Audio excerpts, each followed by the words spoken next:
point to point wari sana gatam na point to point henjan ya pote point shwena wanga poda ba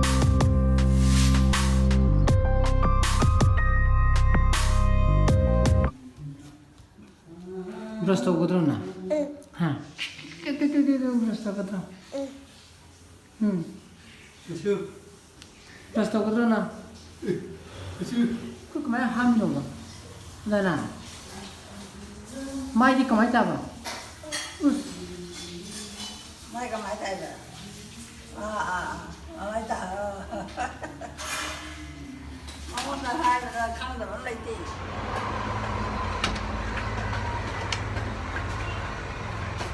Good morning guys, welcome back to my channel. Mayam mo abina khali ado ahan bata mayam bo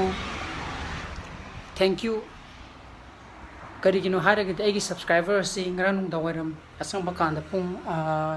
8k hen kre mayam na pambi badegi nungsibi badegi egi subscriber ju badegi view su tam matam sum hengalakli ko aduna amko jana ai thank you haijeri aduna makata na support to bio adegi yengbio adai lei apanda thaba lei mayam du isim da chairu gi natade soidin ki halani ko hakadaba mi duju mayam kangamani natra aduna ising chairu gi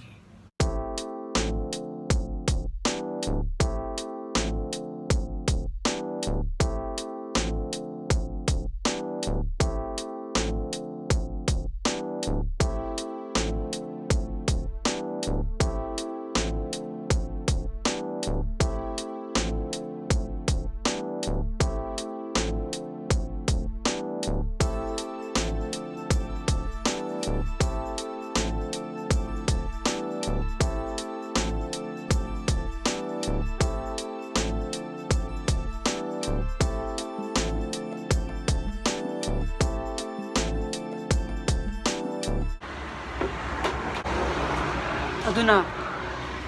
nung nini humni sing je ta sabi de bata ko ai di soro mapan ga koire adugi nung san ju yam na yei bini na ta khang ta kang le me ba aduna awat pa ta sai thogi ji fai de mu le ji ka ayu ki sak tu e ko do saran ne mundara ni khange adu ngak tu ma kan da ren pung ma ga ta de mu ai nupigi magi thabak masalani thabak means mogi meeting korok bai tar mogi pangai de leba mogi official office ta arang je aduna pulap chamin naraga man meeting jawaraga adum amina ni aina hangan ta lok chapadi ngamaroi ba lapani na ka hoji pung 12 minute informaga chaleba adu chalage tori to han mada kada da han satune ba rumi beki ang to pa kai oh rumi beki ko kite aule ta na sel to moi PPE na personal protective equipment do modu moi masa bane mo to trial hana yeng du ya ani oh hana yeng ta to moi office ke moi unique ko na logo da bo ora mala ado ngarang lok thomi ma bi studio thara no zabne yare he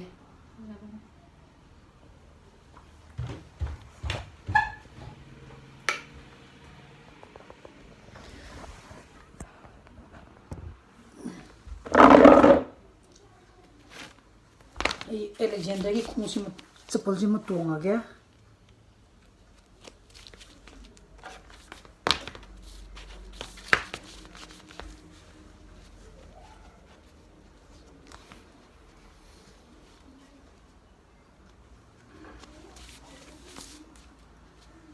puja la jina khambam bole ngadra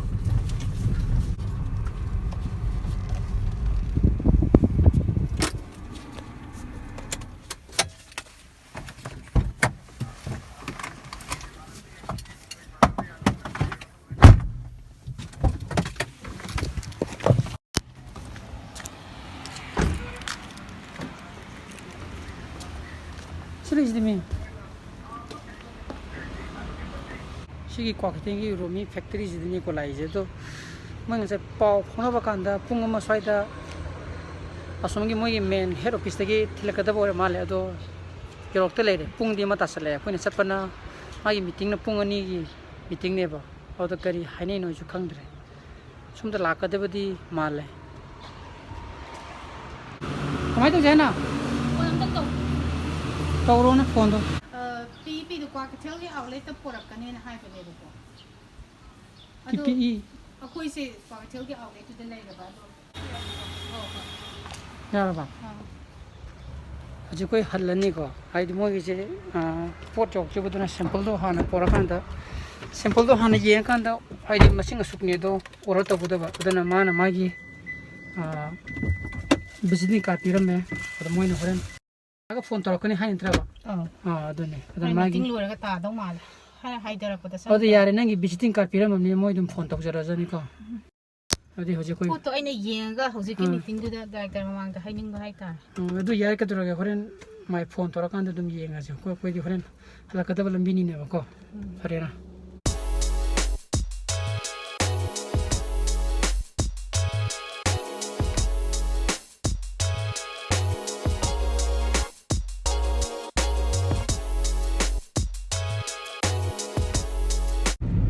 ꯑꯩꯈꯣꯏ ꯆꯠꯂꯤꯁꯦ official ꯄꯥꯡꯒꯩꯗꯅꯤꯀꯣ ꯃꯣꯏꯒꯤ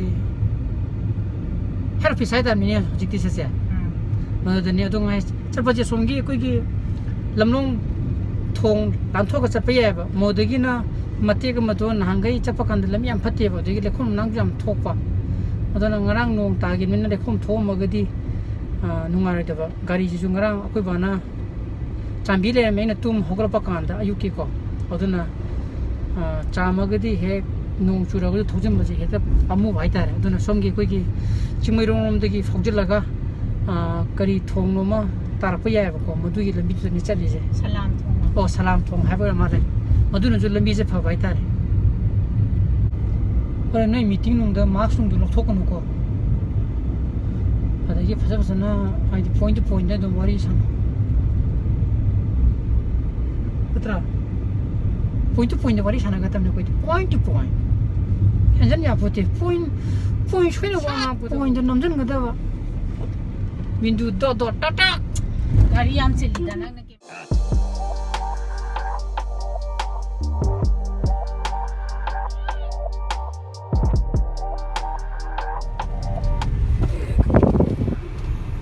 Kana lagi nanya. Seng gitu lah. Udah nang orang kira tahu apa? Kontoro, kira langsung kita phone nih.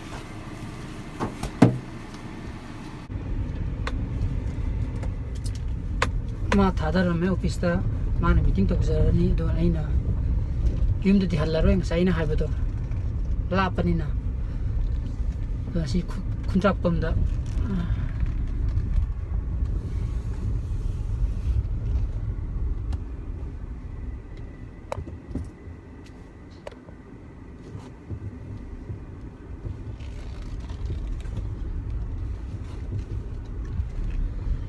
Kontrak pemda mu cala gay, macam lelor gay. Ini cali ba IT mu regan kau pun ba. Ada magi masa hum leh ani madi kagak pilih tawri ko. Ada itu level apa kan tu ni? Chips nungkra jadi deh. Ada ini uji phone tu bukan tu cuma leh ni. Tu magi tu ina macam lelor gay.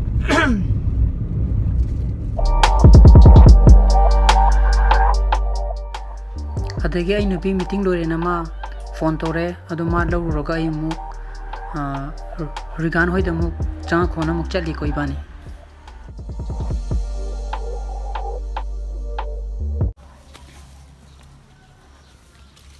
asai gei na ba rigan hoy magi hingon dani ko sani je itu si magi hingon da water bus sai da ba sai la ge yong sak chi jo hawa ni ai yong cha ye chu sak chi bo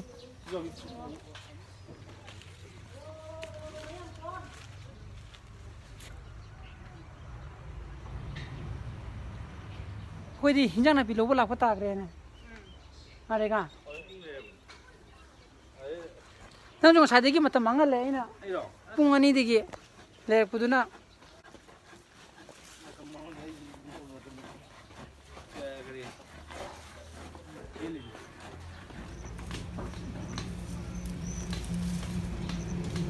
Ya ni mere kan lo. Salah ꯆꯥꯕꯗ ꯍꯥꯞꯄ ꯈꯛꯇꯪ ꯆꯠꯂꯒꯦ ꯍꯣꯏ ꯆꯠꯂꯒꯦ ꯏꯃꯥ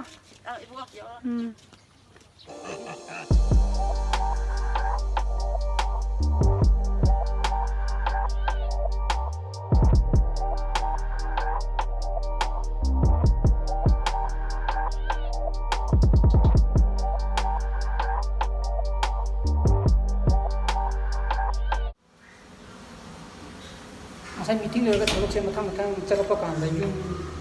ini pergi bani harus apa kan, dan pun teriak letak itu bani, halak tu, oh pun teriak kata itu, halak kau, kayaknya nama, kerja, Yerong,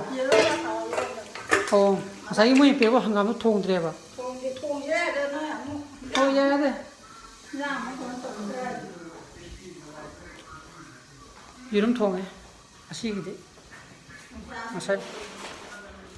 그대부대 이게 또 미팅 또 뭐 오피셜 원에 또 갈거라 뭐기 밑에 그대는 능기도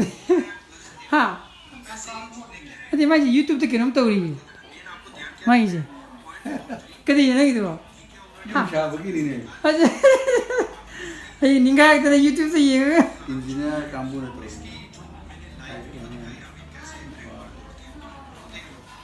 또 떠오래더나 솔직히 이제 사기 NP 뭐이 미팅도 모두기 디스커션 이거 떠오르지 아이디 케케 하이나게다 어떤 이것이 블로그스디 사이즈들 로션저게 Thank you for watching this blog 아이기 비디오 수부 파미부 톨러가디 라이크 또비로모 밤비디오가디 디슬라이크 또비로모 아노부 뷰 수비라가나 subscribe 또비로모 어두가 하영기 블로그 또목 테너시 bye bye so please be safe and be healthy